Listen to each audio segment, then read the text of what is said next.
लोकसभा में संविधान पर चर्चा चल रही थी। आजाद समाज पार्टी के अध्यक्ष चंद्रशेखर आजाद को बोलने का मौका दिया गया। अपने भाषण की शुरुआत में ही उन्होंने सारे पार्टियों के कान खींचे और कहा कि संविधान पर चर्चा चल रही है और संविधान में कहीं हिंदुस्तान शब्द का प्रयोग नहीं किया गया है। फिर भी सारे नेता हिंदुस्तान ही कहते हैं, उन्हें भारत कहने की हिम्मत नहीं है। आज हम संविधान की गौरवशाली यात्रा पे बात करने के लिए चर्चा कर रहे हैं। कल से ये चर्चा चल रही है सर।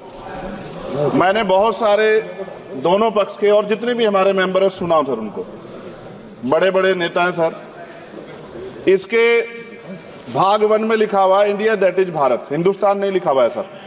लेकिन सारे नेता संविधान पे चर्चा कर रहे हैं लेकिन हिंदुस्तान ही कहेंगे, भारत कहने की हिम्मत नहीं जुटा पा रहे हैं। ये बड़ा सवाल है सर कि क्या संविधान के हिसाब से बात रखी जा रही है।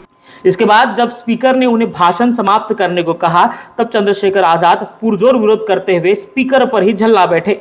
उन्होंने कहा कि दलितों को यहाँ भी नहीं बोलने दोगे क्या? भारत में आज भी घोड़ी चढ़ने बैठते होती है। प्लीज सर, क्या दलितों को यहाँ भी बोलने नहीं सर? अगर सबको 4 मिनट दे दो, मुझे दे दो। ये भेदभाव नहीं चलेगा दलितों के साथ। Time is 4 minute. Don't waste. भाई सर, आप चेक करो, अगर सबको 4 मिनट दिए तो आप मना करो, मैं बंद कर देता हूँ इसको। क्या दलितों को सबसे आखिरी में नंबर मिलेगा और बोलने का मौका मिलेगा? क्या मजाक कर रहे हैं सर आप? नो, ये all independent people are having only 4 minutes. You take sir, independent में अपनी पार्टी का मेंबर हूं सर और जीत के आया हूं सर, किसी की दया में नहीं आया। Take 1 minute and finish. अपने 6 मिनट के भाषण में चंद्रशेखर आजाद ने क्या कहा, सुनते हैं। सभापति जी आगे सर, आगे। आज हम संविधान की गौरवशाली यात्रा पे बात करने के लिए चर्चा कर रहे हैं। कल से ये चर्चा चल रही है सर। मैंने बहुत सारे दोनों पक्ष के और जितने भी हमारे मेंबर हैं सुना सर, उनको बड़े बड़े नेता हैं सर। इसके भाग 1 में लिखा हुआ है India that is Bharat, Hindustan नहीं लिखा हुआ है सर। लेकिन सारे नेता संविधान पर चर्चा कर रहे हैं लेकिन हिंदुस्तान ही कहेंगे, भारत कहने की हिम्मत नहीं जुटा पा रहे हैं। ये बड़ा सवाल है सर कि क्या संविधान के हिसाब से बात रखी जा रही है। मैं धन्यवाद दूंगा फूले साहू बाबा साहब अम्बेडकर को और मेरे नेता मान्यवर साहब श्री काशीराम को। 25 नवंबर 1949 को संविधान को सौंपते हुए डॉक्टर बाबा साहब अम्बेडकर ने कहा था कि 26 जनवरी 1950 को हम विरोधाभास भरे जीवन में प्रवेश करने जा रहे हैं। राजनीतिक जीवन में तो हमारे पास समानता होगी, लेकिन सामाजिक और आर्थिक जीवन में असमानता होगी। क्या ये चुनौती आज 75 साल बाद दूर हुई है?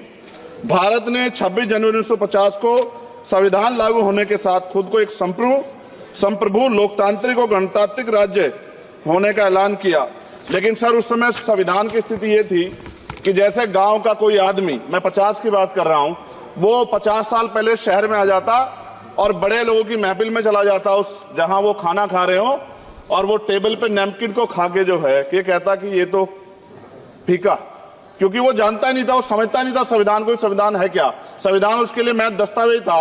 ये जिम्मेदारी थी राजनीतिक दलों पे कि वो संविधान को व्यवहार में लेके आते। और इसके इतने सारे आर्टिकल हैं, अगर इनको व्यवहार में लाया जाता तो मुझे लगता कि आज देश बहुत बदल गया होता। बाबा साहब ने कहा था कि लोकतंत्र भारतीय भूमि का केवल ऊपरी पोशाक है, उनके अनुसार यहाँ की संस्कृति अनिवार्य तौर पर लोकतांत्रिक है। भारत जैसे गरीब और गैर बराबरी वाले देश में संविधान के जरिए छुआछूत खत्म करना, वंचितों के लिए सकारात्मक उपाय करना, सभी वयस्कों के लिए मतदान का अधिकार देना और सबके लिए सम्मान अधिकार तय करना, ये बहुत बड़ी उपलब्धि थी सर। ये संविधान है कि आप वहां बैठे हैं और मैं यहाँ खड़ा होकर अपनी बात रख रहा हूं, और इस देश में आदिवासी महिला के तौर पे जो है राष्ट्रपति बनी है, और प्राइम मिनिस्टर तो नहीं बना, लेकिन शेड्यूल कास्ट के बड़े नेताओं को भी जो है राष्ट्रपति बनने का मौका मिला। इस संविधान की देन, अगर वोट हम पे नहीं होता तो शायद अमीर और जो राजा महाराजा खुद को मानते हैं हमारी गलियों तक नहीं आ पाते, हमारे हाल नहीं जान पाते। आजादी का मतलब सर सिर्फ अधिकार पाना बढ़ नहीं है, इसके लिए हमारे संविधान में सरकार और नागरिकों के अधिकारों के साथ साथ उनके कर्तव्यों का विस्तार से उल्लेख किया गया है। बाबा साहब ने संविधान सभा में दिए गए भाषण में कहा था कि स्वतंत्रता आनंद का विषय है, पर अब हमें अपनी जिम्मेदारियों पर भी ध्यान देना होगा। संविधान ने सुनिश्चित किया कि रानी के पेट से राजा जन्म नहीं लेगा, वोट से नेता तैयार होगा। आर्थिक बराबरी के लिए सरकार क्या कर रही है? गरीब और गरीब हो रहा है, अमीर और अमीर हो रहा है। सुबह उठते कहीं बम की धमकी मिलती, कहीं दंगे की। ये अमृत काल है सर या धमकी काल है? कितना बढ़ रहा है? आर्टिकल 15 सर, भारत में आज भी घोड़ी चढ़ने बैठते होती है। Please sir conclude. क्या दलितों को यहाँ भी 4 minutes. 4 minutes. You conclude. I will give 1 minute. 1 minute. तय कर लो सर, अगर सबको 4 मिनट दे तो मुझे दे दो। Finish in 1 नहीं सर, minute. ये भेदभाव नहीं चलेगा दलितों के साथ। Allotted time is 4 minutes. Don't waste. Please. भाई सर, Take 1 आप minute. चेक करो, अगर सबको 4 मिनट दिए तो Take 1 minute. आप मना करो, मैं बंद कर देता हूँ इसको। क्या दलितों को सबसे आखिरी में नंबर मिलेगा और बोलने का मौका All मिलेगा? individuals are having क्या मजाक कर रहे हैं सर आप? No, no. All independent people are having only 4 minutes. You take. Sir 5 minutes. Independent No में problem. अपनी पार्टी का मेंबर हूँ सर, और जीत के आया हूँ सर, किसी की दया में नहीं आया। Take 1 minute and finish. Sir कल भी बोले तो एक दलीय पार्टी के लोग, आप मौका दो सर। मूछे रखने पर हत्या होती है, महिलाओं पे, छोटे मासूम बच्चों पर रेप हिंसा होती है। एनसीआरबी का डाटा देकर डर लगेगा। यही 1 किलोमीटर में संविधान को जलाया गया, और महाराष्ट्र के परभनी में अभी भी संविधान को नष्ट किया गया, उसकी कॉपी को। आर्टिकल 25-26 में संविधान में सभी को धार्मिक आजादी। कहाँ है दलितों की, मुसलमानों की, जैनों की, बौद्धों की, ईसाइयों की? छत्तीसगढ़ में सतनामी समाज को संविधान की अपनी धार्मिक आजादी के आधार पर जो है उनको अपमानित करके जेल में बंद कर दिया। संभल, अजमेर, अयोध्या सब इसका उदाहरण है। ये सरकार आलोचना डरती है। कितने लोग जेल में बंद है?